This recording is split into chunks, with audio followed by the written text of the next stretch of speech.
오늘 우리에게 주신 하나님의 말씀은 마태복음 16장 13절로 28절 말씀입니다. 마태복음 16장 13절로 28절 말씀을 다 찾으셨으면 한 절씩 교독하겠습니다. 제가 먼저 13절을 봉독해 드리겠습니다.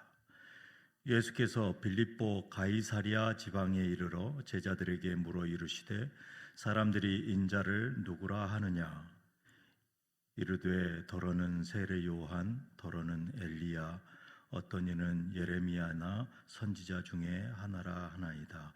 이르시되 너희는 나를 누구라 하느냐? 시몬 베드로가 대답하여 이르되 주는 그리스도시요 살아계신 하나님의 아들이시니이다. 예수께서 대답하여 이르시되 바 요나 시몬아, 내가 복이 있도다. 이를 내가 알게 한 이는 혈육이 아니요 하늘에 계신 내 아버지시니라. 또 내가 내게 이르노니 너는 베드로라.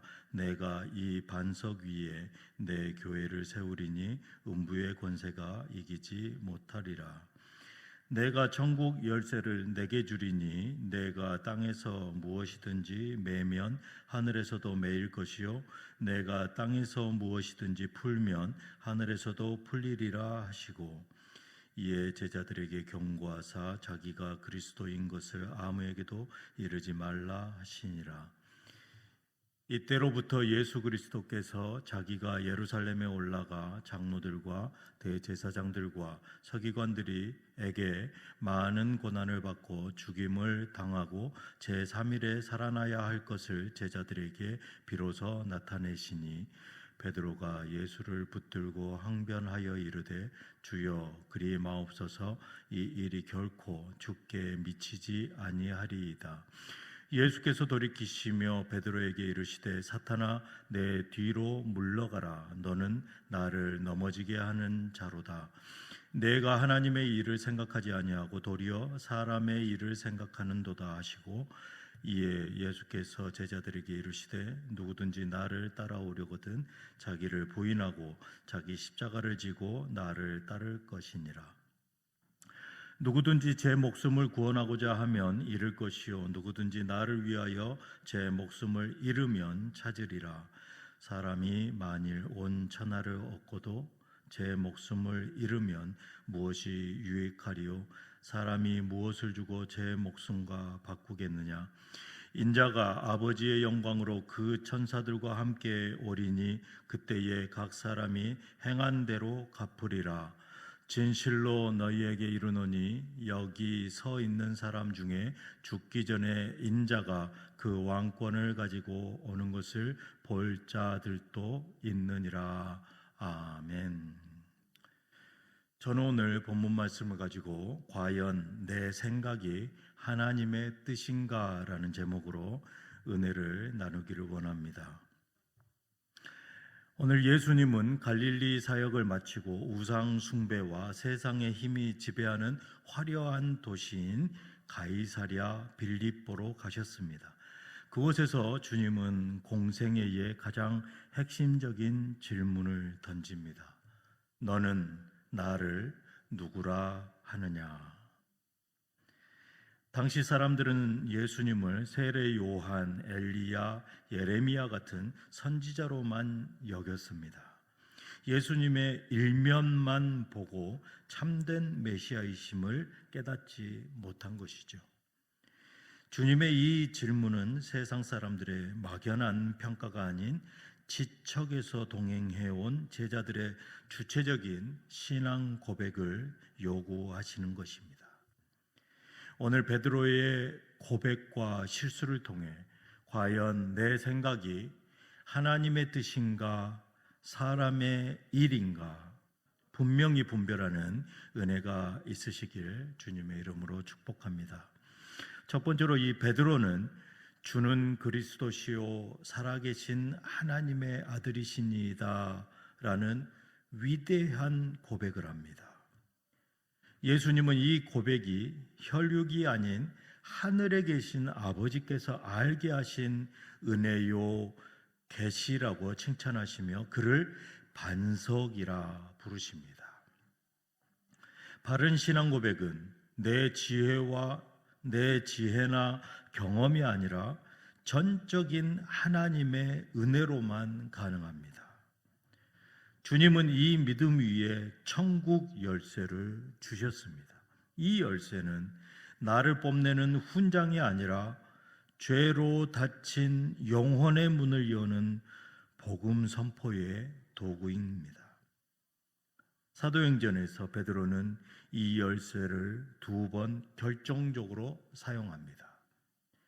사도행전 2장에서는 예수님을 부인하고 도망쳤던 이 베드로가 인간적인 두려움을 완전히 벗어버리고 성령의 충만함 속에서 담대히 선포함으로 그 설교를 통해 3,000명이 회개하기에 이르릅니다. 또 사도행전 10장에서는 베드로 자신의 견고한 율법의 전통을 내려놓고 이방인과 교제하는 것이 위법임에도 불구하고 이방인 고넬료의 가정에 그리스도의 복음을 전하고 유대인들에게 임했던 동일한 성령이 그 이방인의 가정에도 충만하게 임하여 마침내 이방인 세계를 향한 천국 문이 활짝 열려 구원의 은혜를 베풀어 주시는 놀라운 역사가 일어납니다. 이처럼 천국 열쇠는 내 고집을 철저히 깨뜨리고 오직 하나님의 뜻에 순종할 때 하늘 문을 여는 능력이 되는 것입니다. 진정한 열쇠는 자기 부인과 순종인 것이죠. 내가 죽고 주님의 뜻을 따를 때에 비로소 그 열쇠는 하늘의 문을 여는 놀라운 복음의 능력의 열쇠가 되는 것임을 기억하시기 바랍니다. 두 번째로, 그러나 위대한 고백 직후에 놀라운 반전이 일어납니다. 예수님이 십자가 고난을 예고하시자 베드로는 주님을 붙들고 항변하기에 이르릅니다. 주여, 그리 마옵소서. 주님은 방금 전 반석이었던 그에게 사탄아, 내 뒤로 물러가라, 이렇게 엄히 꾸짖으십니다. 베드로가 순식간에 주님의 길을 막은 그러한 걸림돌이 된 것이죠. 인간적으로 볼 때 베드로는 주님을 누구보다 사랑했습니다. 그래서 주님을 말렸던 것입니다. 결코 악의는 없었죠. 주님을 사랑하는 마음, 그 마음뿐이었던 것입니다. 하지만 주님은 내가 하나님의 일을 생각하지 아니하고 도리어 사람의 일을 생각하는도다 라고 명확히 선을 그으십니다. 아무리 사랑에서 나온 선한 의도라도 하나님의 구원 계획인 십자가를 방해한다면 그것은 사탄의 도구가 될 수 있습니다. 사랑하는 성도 여러분, 우리의 생각은 중립적이지 않습니다. 마틴 루터는 인간의 의지를 말에 비유했습니다. 하나님이 말 위에 앉으시면 거룩한 곳으로 가지만 사탄이 말 위에 앉으면 멸망으로 치닫는다는 것이죠. 의지는 스스로 기술을 선택할 수 없는 것입니다. 하나님이 타시면 거룩한 곳으로 가고 사탄이 타면 멸망으로 치닫는 것. 문제는 그 말이 누구를 태우고 있는지 스스로 잘 깨닫지 못할 때가 많다라는 것입니다. 우리의 삶은 어떻습니까? 혹시 하나님의 십자가 사역을 방해하는 걸림돌이 되고 있지는 않습니까? 이만큼 헌신했으면 됐지 라는 그러한 안일한 생각이 말 등에 사탄을 태우는 것임을 우리는 늘 경계해야 할 것입니다. 그렇다면 어떻게 해야 우리가 반석의 삶을 지속할 수 있을까요? 주님은 이렇게 말씀하십니다. 자기를 부인하고 자기 십자가를 지고 나를 따르라.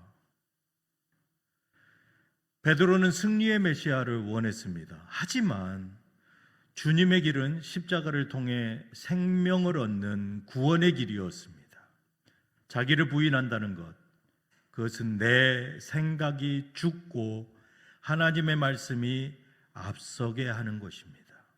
내가 죽어야 하나님이 뜻이 살고 내가 져야 주님이 이기십니다. 오늘 우리가 지는 그 십자가는 형틀이 아니죠. 하나님의 뜻을 이루는 거룩한 통로입니다. 나의 십자가를 지고 하나님의 뜻을 이루는 그런 저와 류장의 모든 성도들 되시기를 축복합니다. 이제 말씀을 맺겠습니다. 주님은 인자가 올 때에 각 사람이 행한 대로 갚으리라 라고 덧붙이십니다. 우리가 이 땅에서 사람의 일을 쫓았는지 하나님의 일을 위해 자기 부인의 고통을 감내했는지 결산할 날이 반드시 온다라는 말씀입니다. 오늘 아침 우리의 인본주의적인 생각을 십자가에 철저히 못 박으시기 바랍니다. 내 생각이라는 낡은 열쇠로는 결코 천국 문을 열 수 없습니다. 내 뜻대로 마옵시고 아버지의 뜻대로 하옵소서. 이렇게 기도하며 십자가를 지고 묵묵히 주님을 따르는 진정한 제자가 되시기를 주님의 이름으로 축복합니다. 기도하시겠습니다. 하나님 아버지, 우리의 입술은 주님을 그리스도라고 고백하면서도 하나님의 뜻을 따르는 것이 아닌 여전히 사람의 일에 머물러 있음을 회개합니다. 오늘 하루 내 생각과 내 판단이 주님의 길을 가로막는 걸림돌이 되지 않게 하옵소서. 나를 부인하고 내게 주신 십자가를 묵묵히 지고 가는 반석의 삶을 살게 하옵소서. 내 계획보다 크신 하나님의 뜻을 신뢰하며 주님을 따르는 참된 제자가 되게 하여 주시옵소서. 우리 주 예수 그리스도 이름으로 기도드리옵나이다. 아멘.